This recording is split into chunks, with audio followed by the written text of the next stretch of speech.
Hey, it's Jag. Let's finish the cabinet and maybe we can go back inside.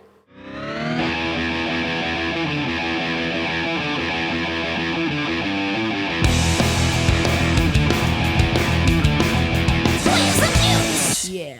In my last episode, I cut all the parts for the platform and cabinet. Today, I'm going to mark and cut for the cutouts, drill all the screw holes, get the whole platform and cabinet done. Well, I'm starting by laying out the marks for mounting the controller boards in the cabinet. You can see here I've got everything lined up. I've got my my marks drawn on the wood. They all line up with my hash marks. You can also see under here I've got the full-size cut plans laid out underneath, just using them to measure and make sure everything fits. Chris specifies using 1/4 inch long by 1/4 diameter nylon standoffs. I'm going to use as much of what I have here as I can, so I'm using these little hard rubber washers. They're fairly hard, so they're going to hold the boards up just as well as nylon washers,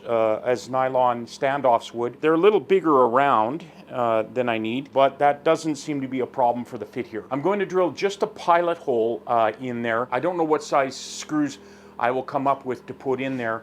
I'll gather those later, so when I'm ready to install these boards on here, I'll find the screws and I'll enlarge those holes for whatever screws I put in. Also, while I'm at it, I'm going to mark the screws for mounting the front and back panels. That will be all I need to do on the platform for today. I can move on to doing things for the actual cabinet. I have marked up for all the locations for the screws and the cutouts and whatnot, and I'm ready to start drilling pilot holes. I'm going to start with the through holes. I'm going to hold the cabinet together, the main part of the cabinet, using drywall screws. I have a boatload of them. I have to drill 3 through holes on the front and back panels for the cabinet. I have taped them together, the front and back panel, and I can just drill the holes straight through both panels, get that done in one shot. I also have through holes for cabinet screws, 6 on the platform that will screw these sides down to the platform. So I'm going to start by drilling those. I'm using an 1/8 inch drill bit, and that should be big enough to allow the drywall screws to pass through. Then when I get a little farther down here, I will drill the holes for the screws to screw into. That, of course, will be a little smaller than 1/8 of an inch.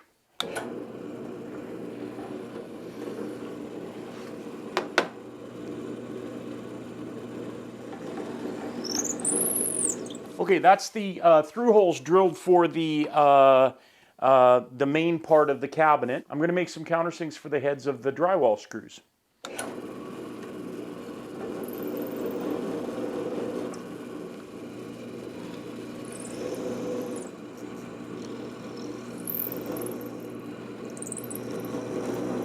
That's the countersinks done. The next thing I'm going to do is put a 16th inch bit in here and just drill pilot holes for all of those mounting locations.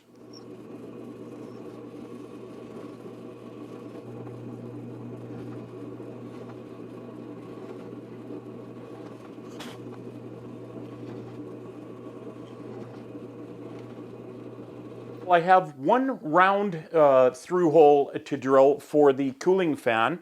That's about a 1 3/4 inch diameter hole. I've got a hole saw chucked into the drill press here, and I've got the piece of wood clamped down. Hopefully it won't spin.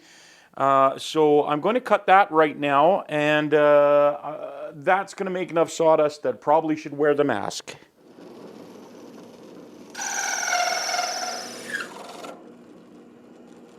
I need to cut a square hole in the front panel of the cabinet for the digital counter to fit in. While I'm playing around with my hole saws, I have a hole saw that's just the right size to go just inside that square. So I'm going to start by using a hole saw to hog out most of that material, and then I can just file it square.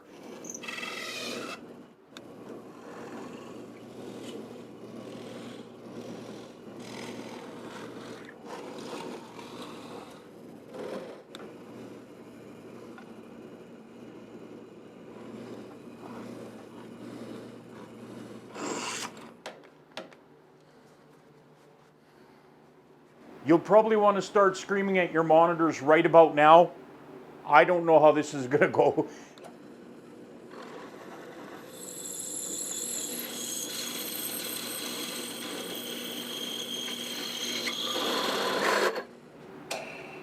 That actually worked. Well, I am not a metal worker and have no desire to be one, but that worked out well. That is where the motor will mount. The whole thing lines up. I'm a happy guy.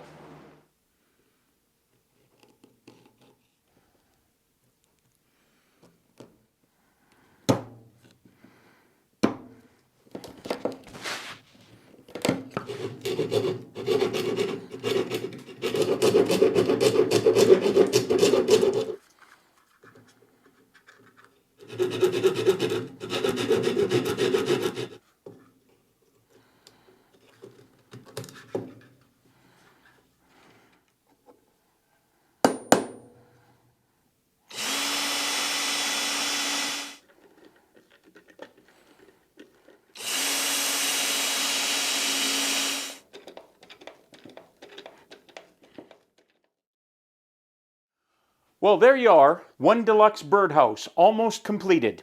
Join me next week when I install the pool. That is the cabinet and platform, basically all made. I still have a little bit of finessing to do, sand the edges, make it all nice and smooth, deburr some of the cutouts around the aluminum. Of course, the plastic is still on the aluminum. I'm trying to not scratch it, so I'm leaving the plastic on until that's done. I'm very happy with how my little jerry rigging worked for the motor mount. Of course, this is on the outside right now. I'm not taking this apart. This little raised part fits perfectly in that hole that I made with that shovel, with that spade bit.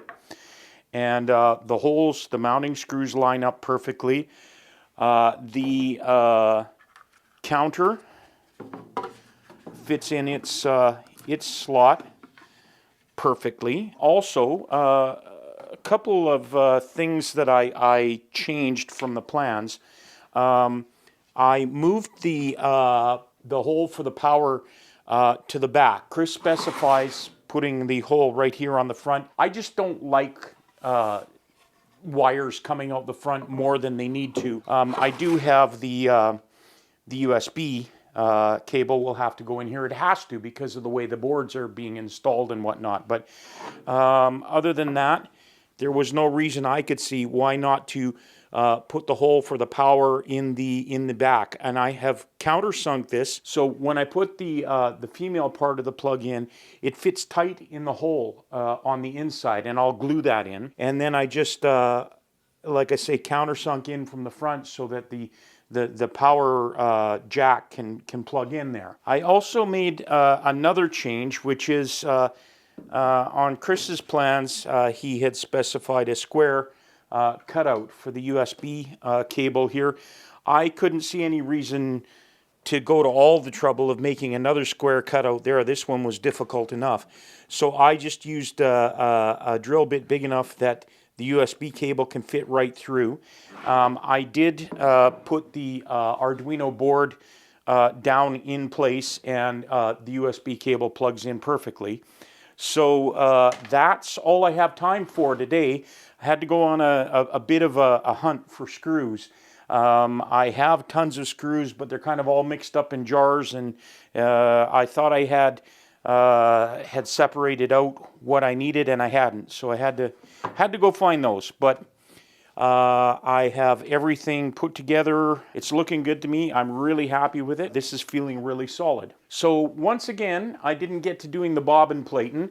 That will happen next week for sure.